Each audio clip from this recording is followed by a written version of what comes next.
Good afternoon. आप हमारे साथ ये बात बुढ़ाने ब्रॉन्सॉल कंपनी से और हम यहाँ पे inter solar expo 2026 Gandhinagar Gujarat में हैं। आज जी आपसे पहला सवाल ये कि ब्रॉन्सॉल इन्वर्टर कैसी इनोवेटिव इन्वर्टर है जो एडवांस भी है और रिलायबल भी है। सर मेन चीज तो हमारी ये है जो अभी पीसीबी लेवल मैन्युफैक्चरिंग कर रहे हैं, जो भी इंडिया में बहुत कम लोग कर रहे हैं, क्योंकि ऐसा है कि पूरा इन्वर्टर में चाइना से आता है। तो अभी हम अपना खुद का इनहाउस पीसीबी मैन्युफैक्चरिंग कर रहे हैं। ऐसा बोल सकते हैं कि हम अभी मेक इन इंडिया को इनिशिएटिव है, उसके अंदर में हमारी कंपनी उस लेवल पे वर्क कर रही है।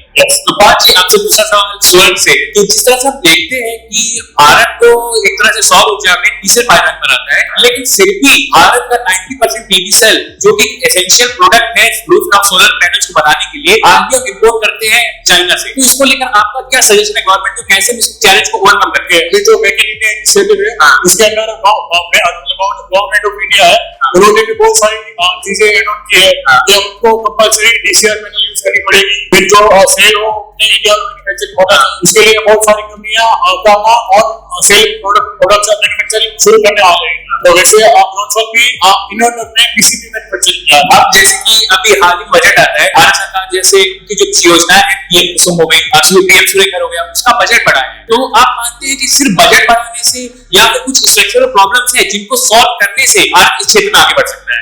बिल्कुल। अभी देखो आपको पता है कि ऑनग्रिड में 78,000 की सब्सिडी मिल रही है, और कुछ बहुत सारे स्टेट है जिसमें हाइब्रिड इन्वर्टर अलाउ नहीं किया जाता, वहाँ पे सब्सिडी भी नहीं मिलती।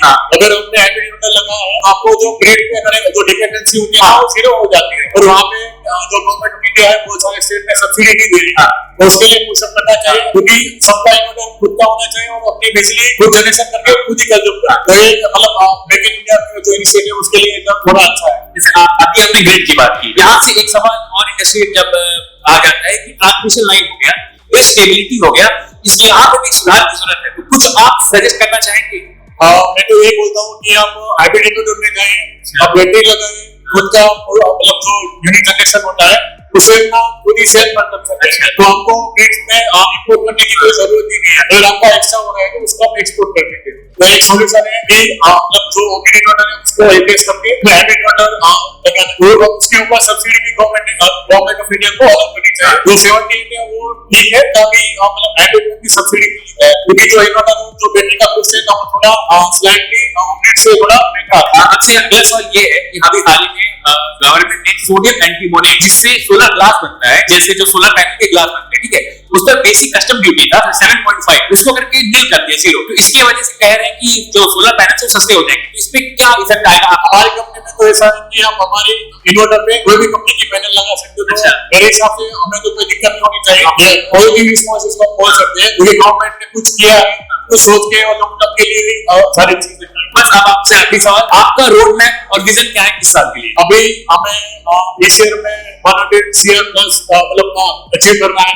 इससे हमें ऑनग्रिड तो बहुत अच्छा, इंडिया में रिस्पांस हमारा अच्छा है। हम चाहते हैं कि कुछ स्टेट है लाइक राजस्थान हो गया, यूपी, जहाँ पे ग्रिड स्टेबिलिटी एकदम 0 है या तो कम है, तो वहाँ पे हाइब्रिड इन्वर्टर इंस्टॉल करके हमको ग्रिड फ्री करना हमारा मेन मोटिव है। हर घर सोलर पहुंच करना है, ये हमारा रोड मैप। बिल्कुल, बात में बहुत अच्छा लगा सर, और आपने सारे सवाल के बहुत अच्छे जवाब दिए।